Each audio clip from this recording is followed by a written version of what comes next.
প্রিয় শিক্ষক মানে অভিভাবক মানে এবং প্রিয় সহপাঠী মানে আজি আমি এঠারে সমবেত হইছু ভারতর স্বাধীনতা দিবস পালন করিবা পাই 1947 মସିହା আগস্টରେ ଆମେ ଅଂଗ୍ରେଜ ଶାସନରୁ ସ୍ୱାଧୀନତା ଲାଭ କରିଥିଲୁ। ଏହି ଦିନଟି କେବଳ ଏକ ତାରିଖ ନୁହେଁ, ଏହା ଆମର ତ୍ୟାଗ, ସମର୍ପଣ ଏବଂ ସଂଘର୍ଷର ସାକ୍ଷୀ।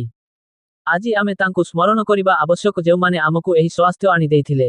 ମହାତ୍ମା ଗାନ୍ଧୀଙ୍କ ଅହିଂସା ଆନ୍ଦୋଳନ, ନେତାଜୀ ସୁଭାଷ ଚନ୍ଦ୍ର ବୋଷଙ୍କ ଆଜାଦ ହିନ୍ଦ ଫୌଜ, ଭଗତ ସିଂହ, ସୁଖଦେବ, ରାଜଗୁରୁ ମାନଙ୍କର ବଳିଦାନ ଆମେ କେବେ ଭୁଲି ପାରିବା ନାହିଁ। ନେତାଜୀଙ୍କ ଜଣାଶୁଣା ବାକ୍ୟ, ତୁମେ ମୋତେ ରକ୍ତ ଦିଅ, ମୁଁ ତୁମକୁ ସ୍ୱାଧୀନତା ଦେବି, ଆଜି ବି ଆମକୁ ପ୍ରେରିତ କରୁଛି। ସେମାନଙ୍କର ତ୍ୟାଗର ଫଳ ଆମେ ଆଜି ଉପଭୋଗ କରୁଛୁ। ଏହା ଏକ ଗଭୀର ତ୍ୟାଗର ଦିନ, ଯାହା ଆମକୁ ସ୍ମରଣ କରାଏ ଯେ କିପରି ଅନେକ ଭାରତୀୟ ସ୍ୱତନ୍ତ୍ରତା ପାଇଁ ସଂଘର୍ଷ କରିଥିଲେ। ଏହି ସମସ୍ତଙ୍କୁ ଆଜି ଆମେ ସ୍ମରଣ କରିବା ଆବଶ୍ୟକ, ଯାହାର ଆଜି ଆମକୁ ସ୍ୱାଧୀନ ଭାରତର ମହାନ ଦେବା ଲାଗି ସଂଘର୍ଷ କରିଥିଲେ। ଦେଇପାରିଛୁ। ଆମର ସ୍ୱାଧୀନତା ଦିବସ ଆମକୁ ମତେ ନ କେବଳ ଗର୍ବ ବୋଧ କରେ, ବରଂ ଏହା ଆମକୁ ଦାୟିତ୍ୱର ବୋଧ ମଧ୍ୟ କରାଏ। ଆମେ ସେମାନଙ୍କ ଦ୍ୱାରା ଦିଆଯାଇଥିବା ଉତ୍କୃଷ୍ଟ ଦେଶକୁ ଆଉ ଉଚ୍ଚ ଶିଖରରେ ନେଇବାକୁ ଅଙ୍ଗୀକାର କରିବା ଦରକାର। ଅଟଳ ବିହାରୀ ବାଜପେୟୀ କହିଥିଲେ, ଭାରତ କେବଳ ଏକ ଭୂମି, ଏକ ଚମ୍ପୁ ନୁହେଁ, ଏହା ଜୀବନ୍ତ ଜାଗରୁକ ରାଷ୍ଟ୍ରପୁରୁଷ।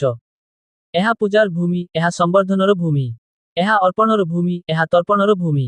ଏହାର ନଦୀ ଏବଂ ନାଳୀ ଆମ ପାଇଁ ଗଙ୍ଗା, ଏହାର ପଥର ଆମ ପାଇଁ ଶଙ୍କର।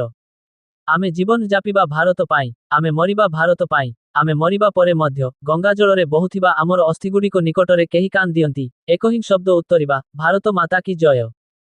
ସ୍ୱାଧୀନତା ଏକ ମୂଲ୍ୟବାନ ଧନ। ଆମେ ଏହାକୁ ସମ୍ମାନ କରିବା ଓ ତାହାର ସଂରକ୍ଷଣ କରିବା ଆବଶ୍ୟକ। ଆମର ପ୍ରତ୍ୟେକ ଦିନ ଏହି ଦିନର ଗୁରୁତ୍ୱକୁ ସ୍ମରଣ କରିବା ଆବଶ୍ୟକ ଯେମିତି ଆମେ ଆମର ଦେଶକୁ ସେମାନଙ୍କ ଦ୍ୱାରା ସ୍ୱପ୍ନ କରିଥିବା ଭାବରେ ଗଢ଼ିବାରେ ସମର୍ପିତ ହୋଇପାରିବା। ଏ ମାଟିରେ ଆମର ନାହିଁ କେବଳ ଆମର ପୂର୍ବଜଙ୍କର ପସିନା, ତାଙ୍କର ରକ୍ତ ମଧ୍ୟ ମିଶିଛି। ଆସନ୍ତୁ ଆମେ ଏହି ଦିନର ସତ୍ୟର ସ୍ପର୍ଶ କରିବା ଓ ଆମ ଦାୟିତ୍ୱ ପାଳନ କରିବା ନିଶ୍ଚିତ କରିବା। ଜୟ ହିନ୍ଦ।